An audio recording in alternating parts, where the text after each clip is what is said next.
Welcome to the Enchanted Forest. She's going to adjust her solar panels that she uses. She got them on the roof there. This is the view from the top of the lighthouse. This might be the tiniest church ever. I'm finding that free camping is pretty simple up here. Whoops, shouldn't have tried to turn around right there. Am I at the ocean? Rockhopper here, and I'm on a mission to finish off the last of the 50 states. What's going to be the last state? Come along on the journey with me and find out. And I made a new friend. Who's that going to be, you might wonder? Stick around, you'll find out. There's the sign. I can say that I've been in North Dakota now. I only have 2 states left to go. The upper Midwest is a place of farms and forests, lakes and lighthouses, and water and wilderness. I'd come across Canada through Saskatchewan and Manitoba and dropped back down into the United States near War Road, Minnesota, and was now on a mission to check the last of the 50 states off my list. Welcome to Minnesota. I'd been to Minnesota before, but was now on a quest to see the final 2 states. I thought I'd seen a tiny church in Arizona, but this one between Baudette and War Road in Minnesota might rival that one for sheer tininess. Oh yeah, this is pretty tiny, all right.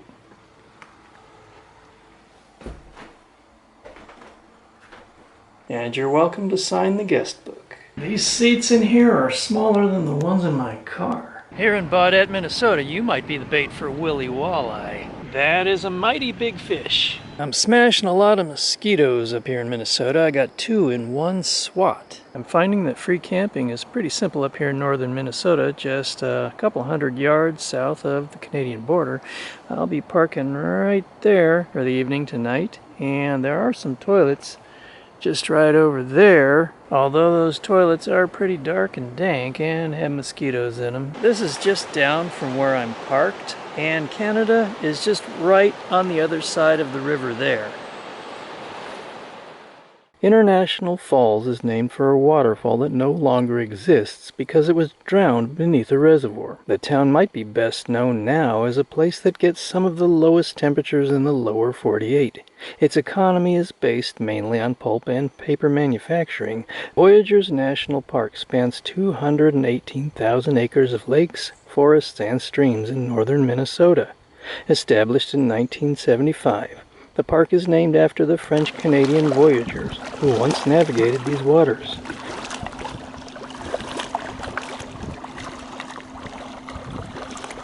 The park's natural beauty attracts boaters, canoeists, and kayakers from all over the world. The state bird of Minnesota, mosquito, and there are lots of them here. I think that must be a leech down there. I wasn't expecting to find that in the lakes up here, but maybe they're pretty common, I don't know. But he's not interested in me, at least. Doesn't seem to be going after me. It's a pretty big one. Almost the size of my foot when he stretches out.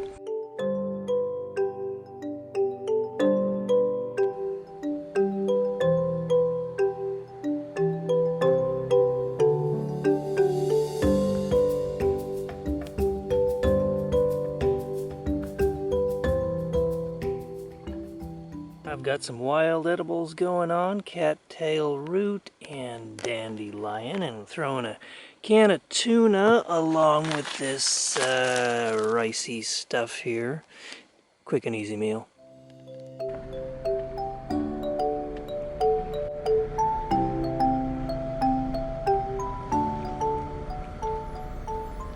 You might want to beware of bears in Alaska, but here in Minnesota, beware of signs. Driving smaller roads rather than big highways led me through numerous small towns in Minnesota. Many of the towns I passed through were filled with older buildings, such as these ones in the town of Tower.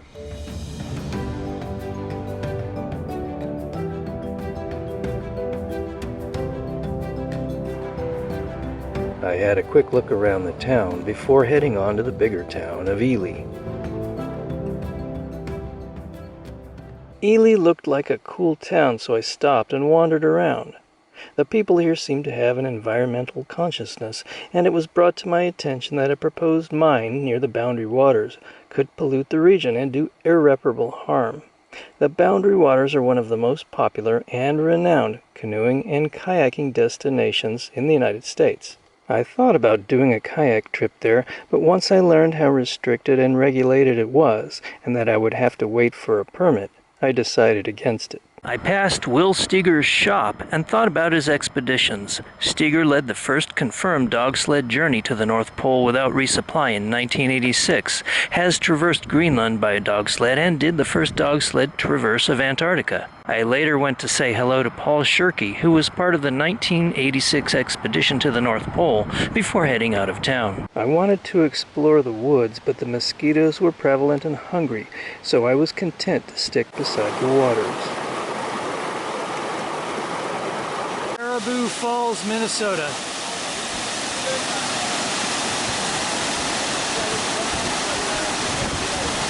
Lake Superior impressed me.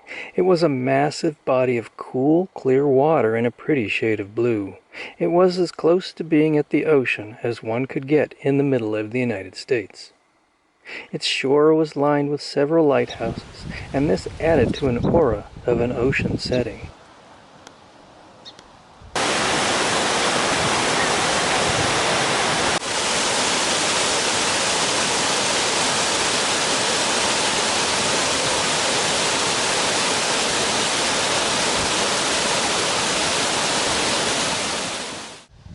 Whoops, shouldn't have tried to turn around right there. Didn't realize the gravel was so loose and the grass was kind of hiding it. I walked down the road and was directed by a woman to go ask a guy named Bill to pull my car back on the road because he had a pickup. I knocked on his door and he gladly chained my car up and dragged me back onto the road. My map had this labeled as State Forest, but apparently not, but I parked here for the night anyway. I didn't know what to expect in regard to Duluth. Maybe I thought it would be a gritty industrial town, but I was pleasantly surprised to discover that it was a rather nice and fun place, and had a lot of things to see. One of Minnesota's largest cities, and the largest one on the lake with about 90,000 residents, Duluth came to being as a port city for Lake Superior, and was named for the area's first known explorer. Items shipped from Duluth include coal, iron ore, grain, limestone, cement, salt, wood pulp, steel coil, and wind turbine parts. For a time, it was the busiest port in the U.S., surpassing even New York City for gross tonnage. Complete with lighthouse and seagulls. In 1905, Duluth was said to be home to the most millionaires per capita in the United States. It has now become something of a tourist town with numerous attractions, as well as restaurants and pubs and art galleries.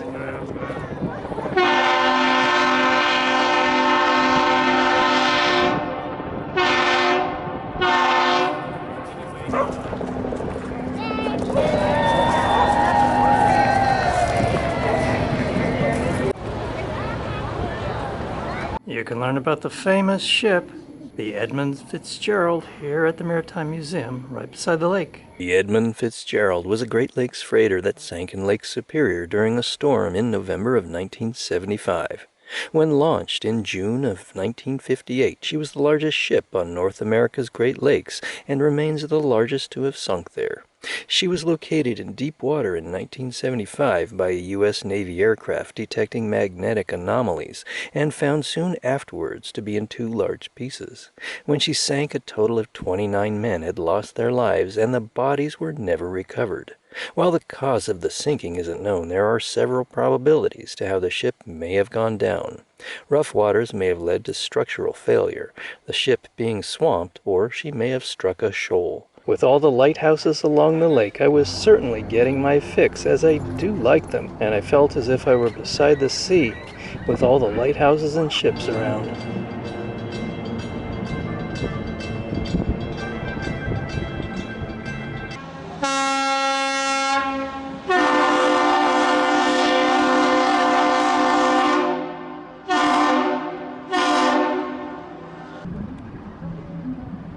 With Rockhopper Adventures, you are in the adventure zone.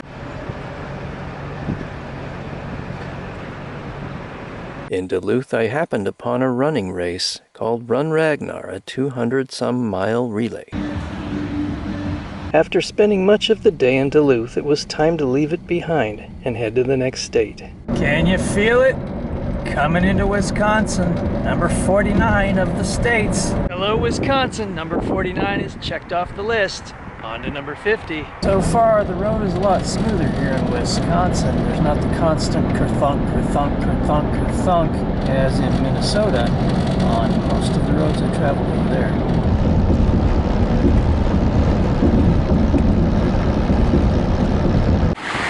This is the mouth of the Brule River here in Wisconsin.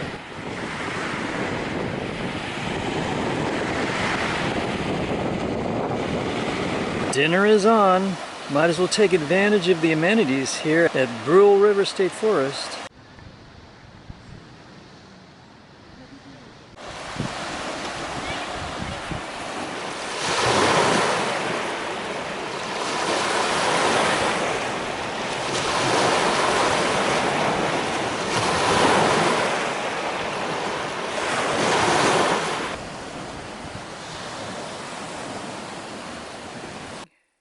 When boondocking in the Midwest, sometimes you just gotta take what you can get. It's a tiny little snake right there. Come on, bud. Get out of the road, buddy. It's like I'm at the beach. Well, I kinda am. Twin Falls Park, Port Wing, Wisconsin.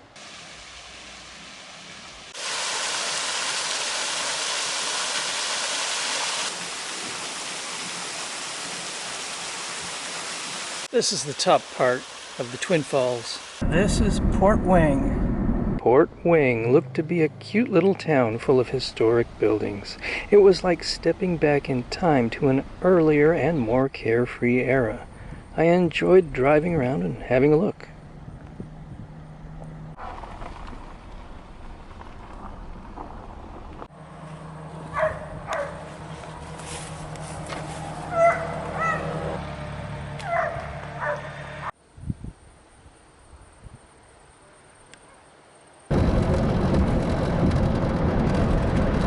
I think this is the second cornucopia I've been to. The first one was in Oregon. And if you want to mail a postcard from the most northerly post office in Wisconsin, come on down. Or should I say, come on up.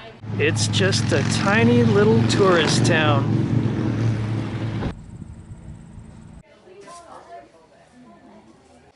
The woods here in Wisconsin are dense and thick. Thick not only with plants, but with mosquitoes. FYI, birch bark makes a great fire starter. Peel it off.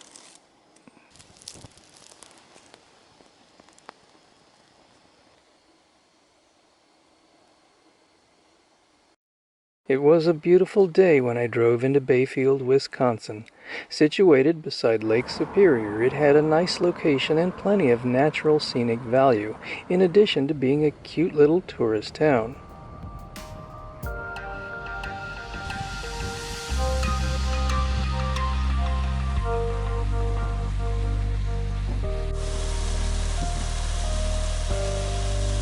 I was told this place is haunted, as are several other structures in the town, apparently.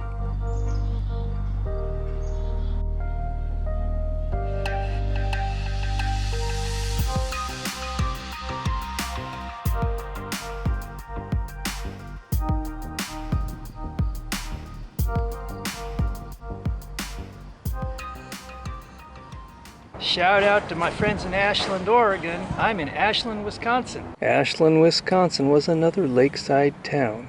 It had an artistic vibe. I wandered about and took a few photos. It looked to be known for its many murals painted on the walls of buildings. I think this is the most awesome trash can I've ever seen. This one too.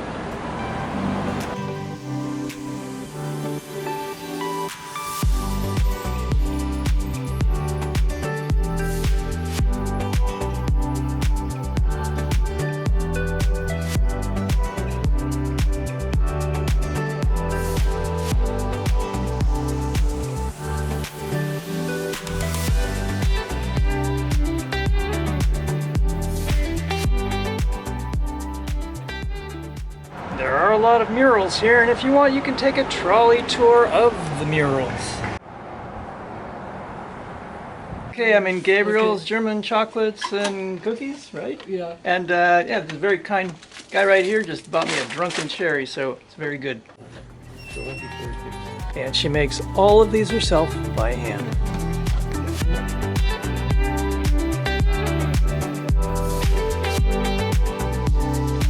Now that I'd seen Wisconsin, I'd been in all but one state, and I was heading to that one now. Welcome to Michigan. Now that I've made it here, I've been in all 50 states. Did I save the best for last? Michigan is a place of all kinds of good things here. A water wonderland of sorts, and it gets some pretty harsh and brutal winters, too. Ironwood, Michigan. First town I see in Michigan. I would focus on traveling the Upper Peninsula of Michigan, most commonly referred to as the UP, as I'd heard it was the best part of Michigan for those who like to camp, hike, or swim in the lakes. Ironwood was the first town I'd encountered, the most westerly in the state. It's a town of about 5,000 people and was originally known for its iron ore mining. The area is now known for several downhill and cross-country ski resorts. I'm in the Wolverine and Powderhorn ski area, and I'm taking you to the top of a ski jump. This is a rickety old and disused ski jump. Doing the last little bit here, and coming around. Oh, that's a good view up here. And this is what's left of the ski jump, and you get some mighty fast speed going down that. Imagine going down this thing on skis. This is the same sort of ski jump.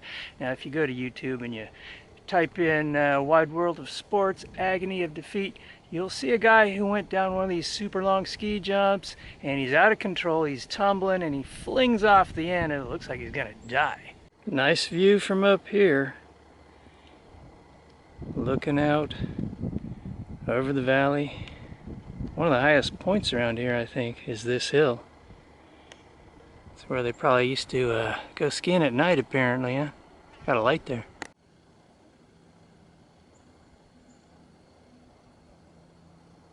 Here's a shot from the bottom, looking up to the top of the ski jump. There's another shot. That's where the actual end would have been, where they'd shoot off into the air. I've found that ski areas can make good places to park for the night. I parked here last night here in Michigan, and the night before I parked at a ski area in Wisconsin. It even came complete with facilities. These trails are used by mountain bikers and hikers in the summer. And it's a great way to start the day off. Yesterday I started it off with a mountain bike ride, and today with a hike. Bruce Crossing. Looks like nobody's eaten in that restaurant for a while. Are you a Youper?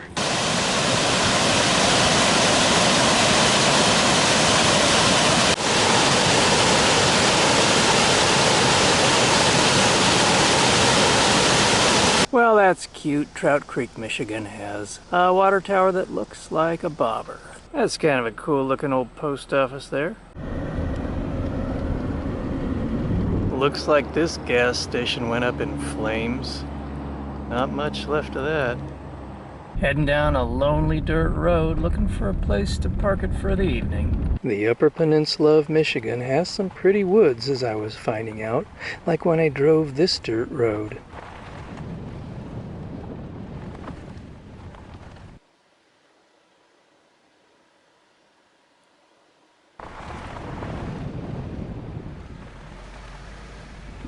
At the end of the road and the end of the day, had a nice little swim at this lake. Water was real nice and warm and calm, and nice way to top off the day. Now let's go find a place to park it for the evening. Found a place to park it for the night. I could have stayed down by the lake. There was a campground there, but they wanted $20 for that, and I'd rather spend my money on a third of a tank of gas or an all-you-can-eat buffet. This evening's entree is plantain and goldenrod with spaghetti sauce and rice. Looks like it was a good place to park. Got wild raspberries and wild blackberries for breakfast. Some of life's simplest pleasures are the best, like picking wild blackberries right off the bush and eating them.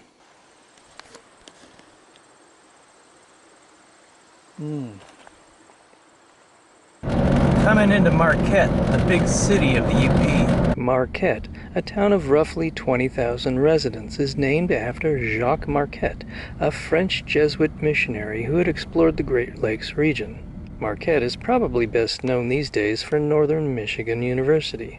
Marquette is also a major port known for shipping iron ore from the Marquette Iron Range.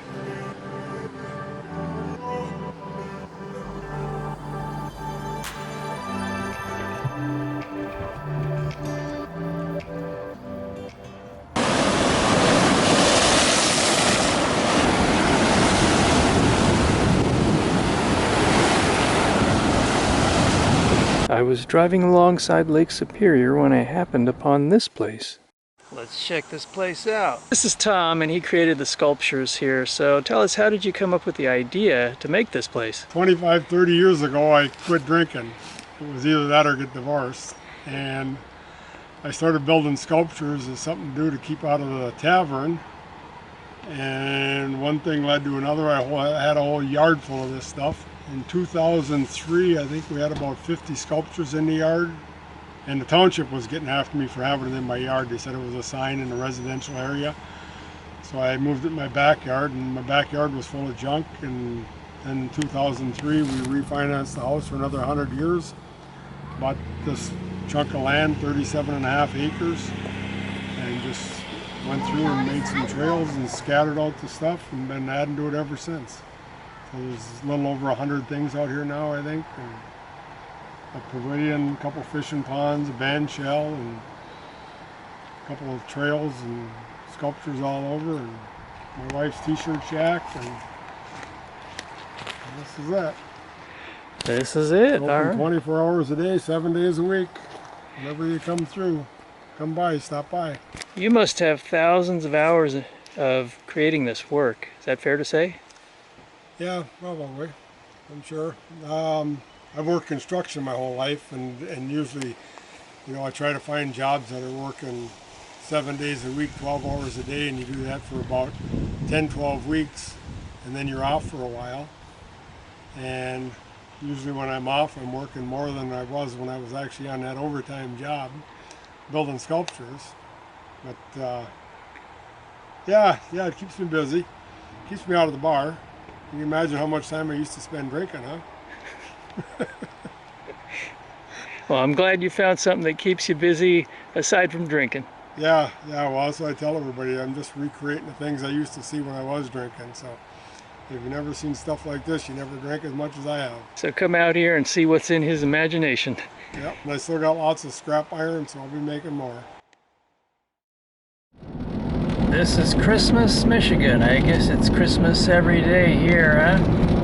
There's Santa waving to you. The little tourist town of Munising, nestled beside Lake Superior, is considered the gateway to the Pictured Rocks National Lakeshore and the Hiawatha National Forest. Many recreational opportunities abound, such as kayaking, camping, and hiking. Munising Falls.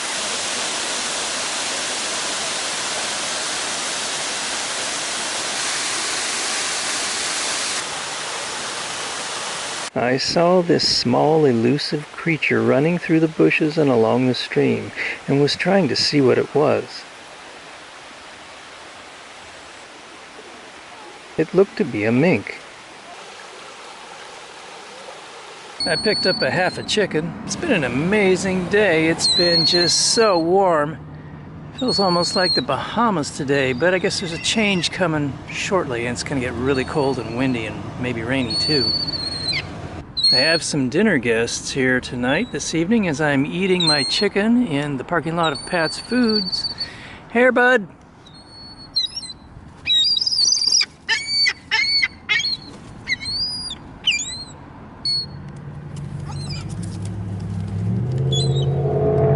And this is what it looked like the next day. Things change fast here in the UP of Michigan. The woods. So much erosion, so much flood. So people read in these waterfall books, you know, about these waterfalls, and they don't know what they're getting themselves into. Like how they get here with their car. I'm heading down a remote trail to a waterfall that Lori, who's a little bit camera shy, doesn't want to be seen, but she's leading the way here. This is a twinberry, and they are edible. This is Rock River Falls in the Rock River Wilderness of Michigan.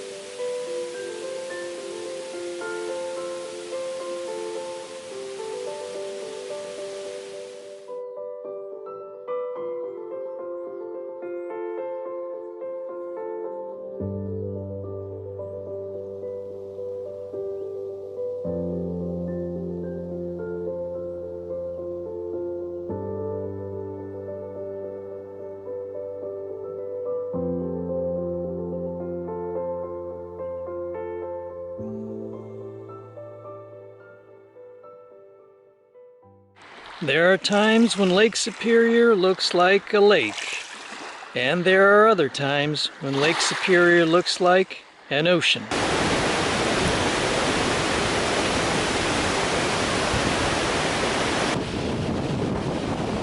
The weather can change quickly and dramatically on the lake. This can spell disaster for boaters, kayakers, and large ships. Many have been forever lost to the depths of Lake Superior. Swimmers have even drowned close to shore, as the waves and rip currents can thwart a return to land.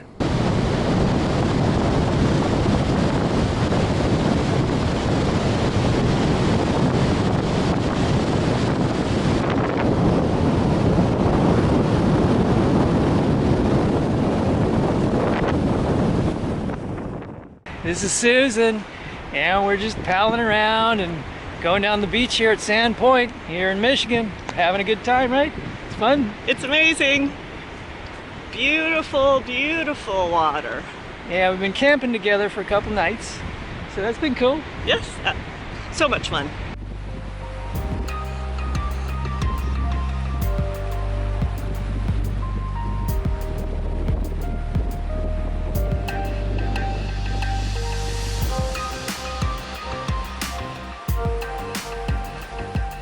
Susan and I met on Autrain Beach and ended up parking for the night beside it. The next day we drove inland from the lake as the weather had taken a turn in the night and was throwing gusts of 50 miles per hour at the land. Late in the day we headed to a more sheltered lakeside location at Sand Point.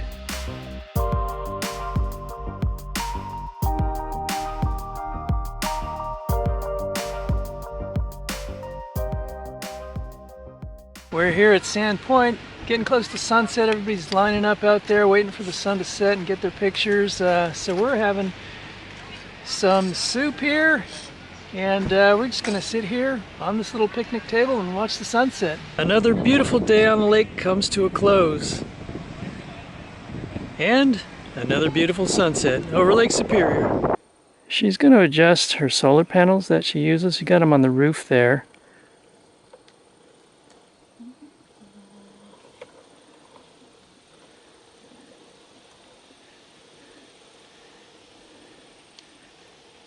How are they looking? You getting good wattage? It's absolutely perfect now.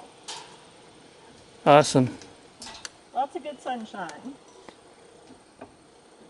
Susan and I have been camping for a few days together, been having a good time going down the beach and just doing a little exploring and whatnot, little hikes and such. And she's going to show us her van. She's somebody who is living mostly, more or less, full-time in her van, wouldn't you say? I'd say. Okay. 3 months on, 3 months off. Okay, well, about 50-50. Absolutely. At times a little bit more. At times a little bit more. Okay, so let's have a little tour of your van. How about? Sounds good. Show us the layout. Yeah. All right, Susan, show us the inside of your van and what you got going on. Yeah, I'd love to.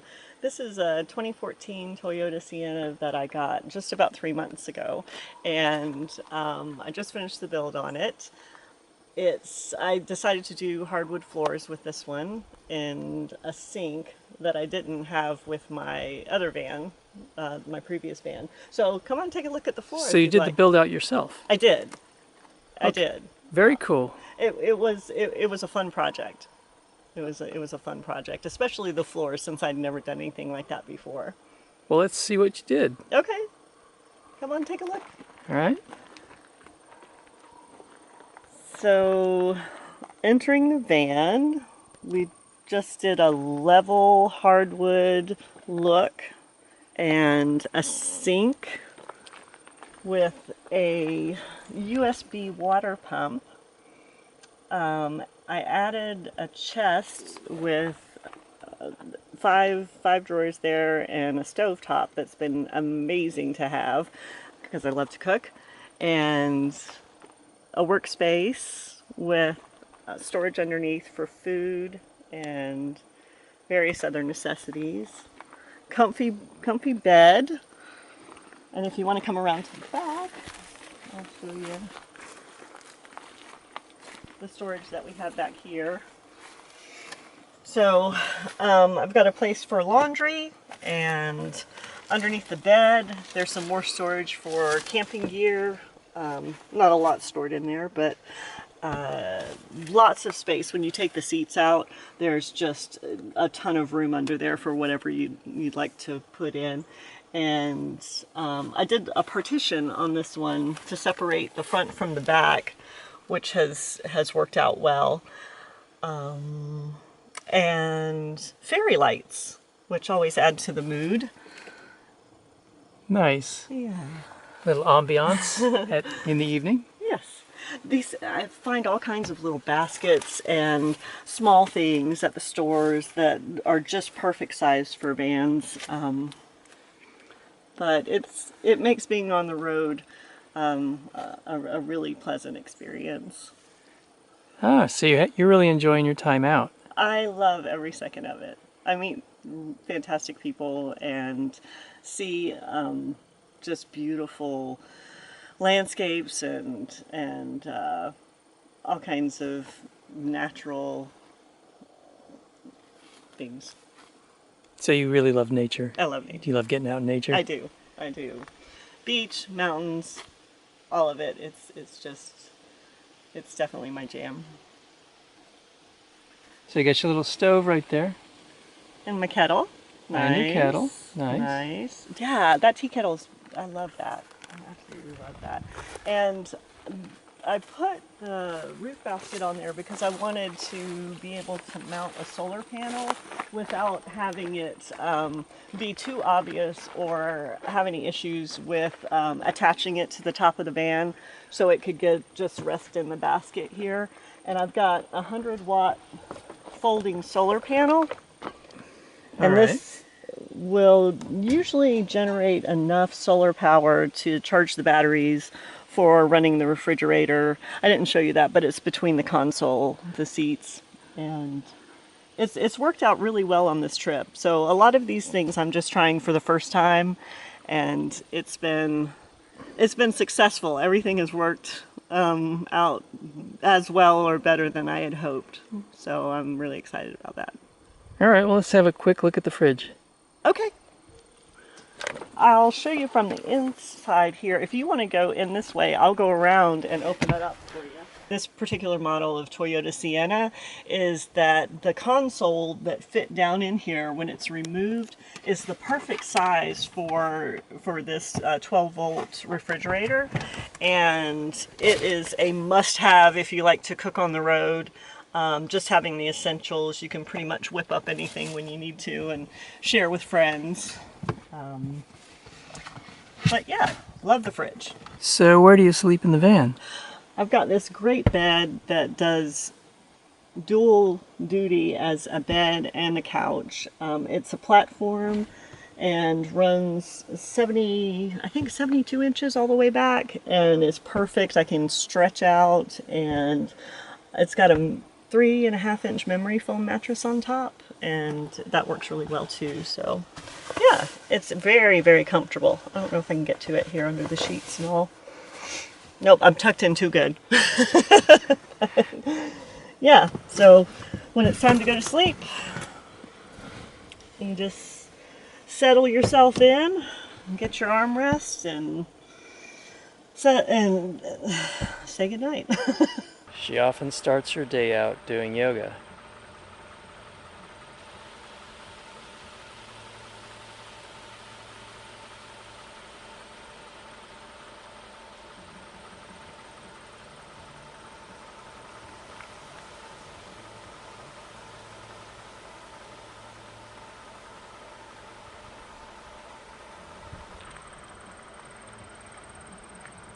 I've been a photographer for decades, and I still occasionally do photo shoots with women as my subject. I like to bring out the femininity, cuteness, sweetness, and sexiness of the female form, especially when combined with the beauty of nature. I don't Photoshop the images, but use lighting, angles, and shadow to bring out the best in the model and can make people look years younger in doing so. I think I did a good job of capturing the essence and beauty of this woman. What do you think? Let me know in the comments. Let's take a little walk along the shore of Lake Superior to the Ossibel Lighthouse. It's a 1.7 mile walk just above the shores of Lake Superior, following along the Lighthouse Access Road. Here it is. Let's go have a closer look. It's actually pronounced Ossibel, French for sand.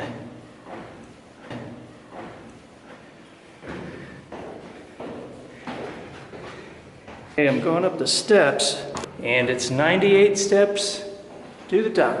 And if you look above, it's kind of cool. You see way up in there, long way to go to get to the top of the lighthouse. It's 85 feet high. This is called the Fresnel lens, and this is a look inside the lens itself. It was created by a Frenchman named Fresnel. Here's another look from the outside of the light. This is the view from the top of the lighthouse. Let me give you a little panoramic shot here. Let's see, way out there. Looks like a huge ocean, doesn't it? And many ships have wrecked as if they were on the ocean. And this is the little navigational aid that they use today. But it's not really necessary with all the GPS and all the other things that are on the ships. Here's another look from the top. You can see the lighthouse keeper's quarters down there, and the wooded countryside in the distance. I can see a freighter out in the distance right now. Zoom in on that guy. There's a freighter right there. This is a restoration of the keeper's quarters, looking authentic to the 1910 period. And we'll go into each one of these rooms real quick, just have a look, see what's in here. And it does have all the period furniture and such. And it's pretty interesting how they set this all up. Remember, lighthouse life was a pretty lonely existence. Everything was really remote back at that time. But apparently they did know how to entertain themselves if they had a piano. Little music goes a long way out here, I'd imagine. Probably not too many dinner guests coming by, you know, being that you're out at a very remote lighthouse. And this is your bedroom, obviously, here. It certainly gave them plenty of time to read. They actually kept very busy because they had to keep an eye on that light at all times, and they worked in shifts. And so every few hours they had to really check on that, adjust the ventilation, adjust the lighting, whatever it may be, to keep that thing going, because it was very important in that era. I finally found the brick shit house. No kidding, that's what this is. This thing's probably built to last 200 years. Metal roof and bricks. About a quarter mile west of the light on the shore, you can see the remains of shipwrecks.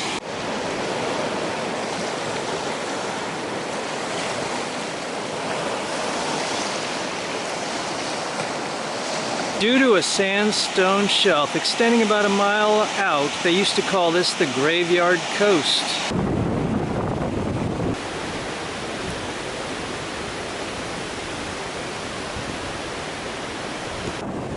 If you'd like to see inside and go to the top of the lighthouse, they do give free tours about every half hour. Driving along the road that parallels the lake, I was going from Munising to Grand Marais through the Pictured Rocks National Lakeshore.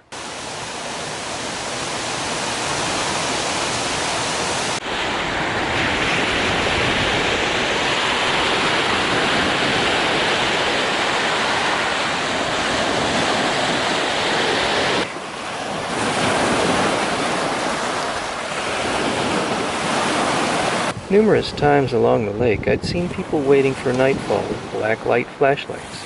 They were looking for Uper rocks. I'm Alan Simonelli at Lighthouse Vibes in northern Wisconsin on Highway 13. And these are the Uper rocks that people are talking about. All right, well, let's see what's going on here. Shine those black lights on there. Okay, look at that. Look at that color popping out of there. So Right. that's what all these people are looking for with these Yupa rocks. That's it right there.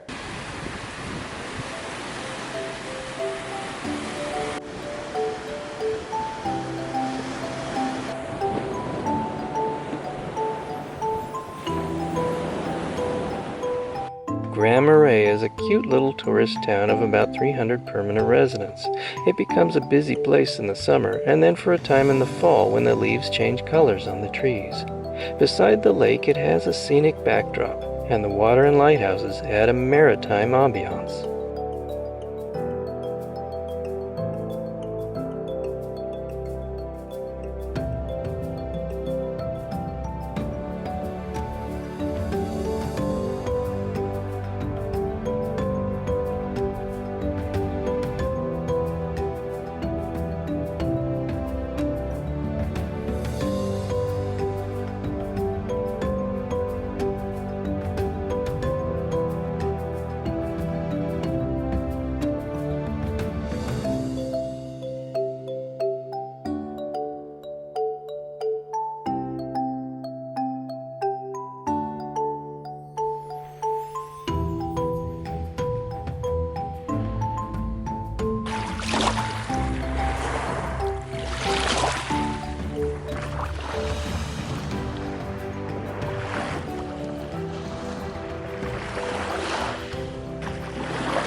This is Len, and he makes drums. He's quite the craftsman. He makes a lot of things, actually, and you can see some of them right here in his house. So tell me about these drums you make, Len. Goes back close to 30 years in an era when I had a lot of patience and whatever resources that I could stamp this out in such a way that the openings and, but it's always all about sound to me and making something different and utilizing different materials and things, and this is probably in that way is different, a drum. And then you've got those drums that sound like rocks rolling, right? well, and here's one of the bigger Or those, or whatever. versions of that.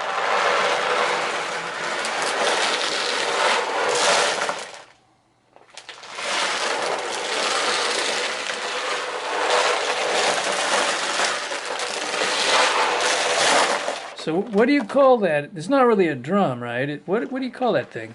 Or is it a drum? Not a drum. Not a drum, no. Is what I'm whatever. It's like a little like Because there's birch bark integrated here and things, and actually it was a drum at one time, but I loved adding that sound to this piece that I had planned on and took it out of the drum world, because without all this stuff on it, front and back, birch bark, and this is some I think that's wolf fur, and there's different furs. I can't think right now. Here we go with mink and some pheasant feathers and putting the agate slice into this corner here, and so rolling lakeshore rattle. And my intention was to honor the sound. it does sound like the waves when they hit the lakeshore and the rocks are rolling. Check this place out. It's pretty cool. He's got a lot of driftwood and all sorts of stuff here in his place. Here's one made out of gourd that hasn't been equaled, and my intention is to come up with something different. And once that's done, try to let it be. Beyond the figure eight is kind of an infinity, because there's separation here. In this case, stones roll and move and travel through there. And you made this one as well? So this is a drum. It's just been the sweetest thing to hold compared to a big round, frame drum and hang on to. And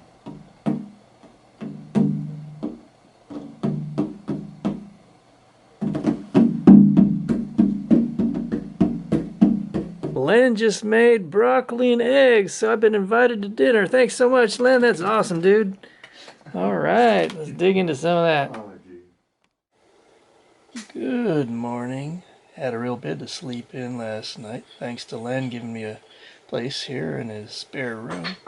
So it was a real comfy sleep. Len, what happened to your son? Well, he's not around anymore as of December 10th, and I've been just struggling with the grief, of course, and I've found some ways, some things that have helped me, and well, taking care of myself for one thing, and doing as much as I can health-wise. But I've always had breath work and all kinds of healing orientation stuff that can make a difference, and yet something that truly makes a difference is I now have a connection with him other dimensionally, spiritually, that I didn't have before. It's much like I have with what I call spirit, and it means a lot to me that it feels as though my son is with me in that way, and just helps me get by, and knowing that this isn't something that can't get taken away from me. I would imagine drumming helps you. Been doing this for a lot of years, over 30 years, and yeah, it's just something. I have the drums around me all the time, and sleeping in my vehicle and traveling, and now just tapping on a drum while I talk, kind of like my son was with a guitar in his hand. He'd talk with a guitar in his hand and strum on it a bit. Well, I didn't just strum, but anyway, this is a very meaningful thing to me. This is Len's car. Got a canoe up top there. So you like canoeing quite a bit, huh, Len? I love it, yeah. I love to just float on the water. I don't have to paddle somewhere. I don't have to get anywhere. I just get out and float on the water.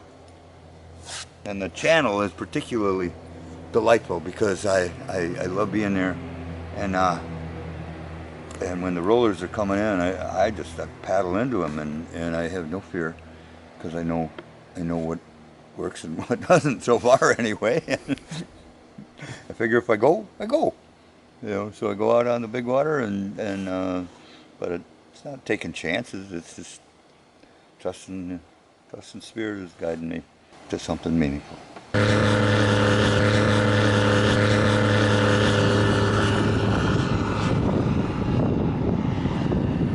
This is Randall Bakery, and it comes highly recommended. They make pasties from scratch every day. It's a Michigan thing. This bakery's been in the family for 80 years as of this year. I'm here at Randall's Bakery in Wakefield, Michigan, and I'm going to try a Cornish pasty. Supposedly really good. Been a couple years, so I used to come up here. All right, let's try it out.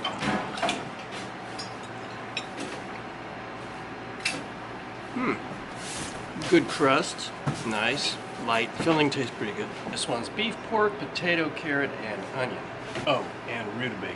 And you can also get another assortment of baked goods if you like.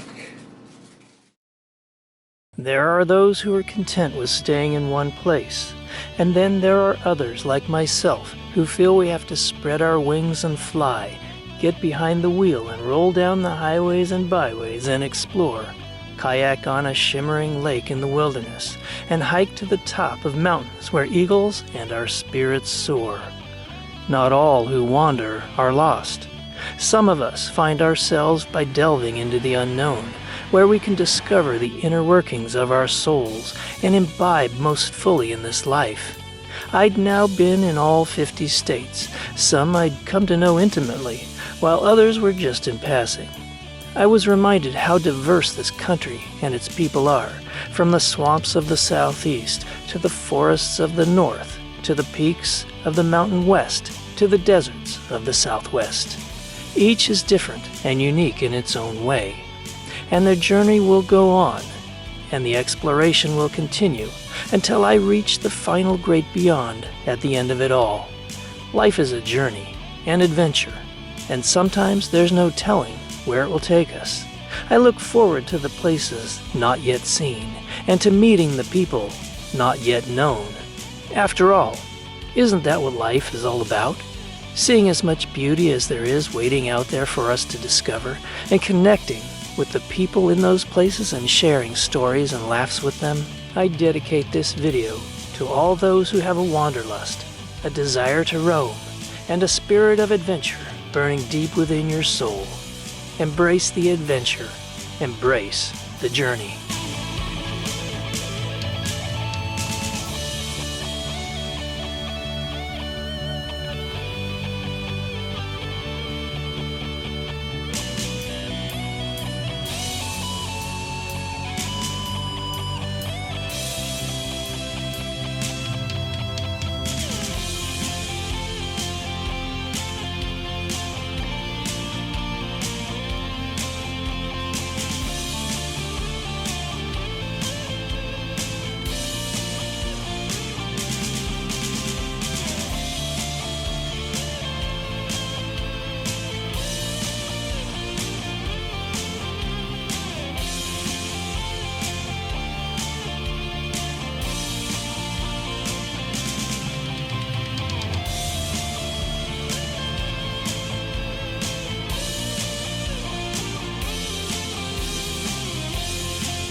So tell me, did I save the best for last? Coming to you from Michigan. Don't forget to give me a like on the video, share, and subscribe. Until next time, this is Rockhopper. I'll see ya.